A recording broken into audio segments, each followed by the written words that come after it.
commemorate the upcoming World Cup, which is being co-hosted by Japan and Korea, EA Sports has released 2002 FIFA World Cup for the GameCube.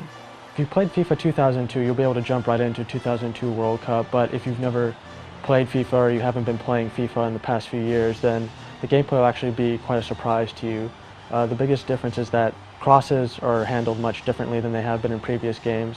Before, when you did a cross-field pass, the ball would automatically track towards a teammate in the middle of the field and you'd be able to score a goal rather easily.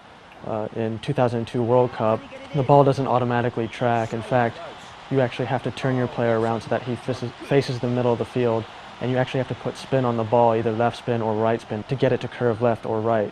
EA Sports added an assist feature for those that might have found this to be a little bit too difficult, but it really doesn't help you all that much, because all it does is when you're facing away from the middle of the field, it'll actually make the ball go towards the middle of the field, but you still have to put spin on it, so it's still pretty difficult to get a good corner or a good cross-field pass.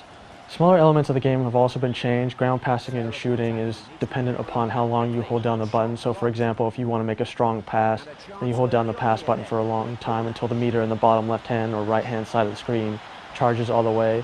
If you want to make a stronger shot, then you have to hold down the shot button and it'll charge the meter as well. It's the little changes like this that have really slowed down the pace of the FIFA series and on the whole have made it a lot more realistic than previous games in the series. However, there are some lapses in the AI, particularly for the goalie, who will sometimes miss the ball when it rolls right next to him. There are also times when a player will completely ignore a ball and actually run away from it even when there are no other teammates in the vicinity of the ball. But in general, these don't really happen too often, but they happen enough that they're noticeable, but it's nothing that'll drastically affect the gameplay or your experience with the game. The frame rate in the GameCube version of the game is the most solid out of the 3 versions available. When you make a midfield pass through the air, there's not as much noticeable slowdown in the GameCube version, whereas the other 2 versions there was some real stuttering problems. However, in the cutscenes, during the celebration sequences, and during the introduction of the teams, you'll notice that the frame rate actually has some problems in the GameCube version. It's not quite as smooth as it is in the others.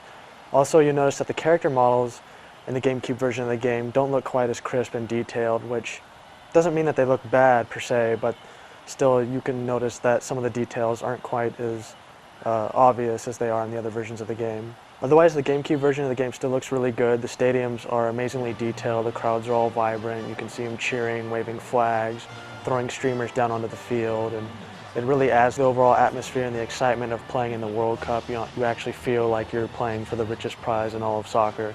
The commentary in the game is once again provided by John Motson and Andy Gray, who do a pretty good job of livening up the game with varying comments, though when you enter into the World Cup tournament mode, you'll find that Andy Gray tends to repeat team-specific lines a little too often.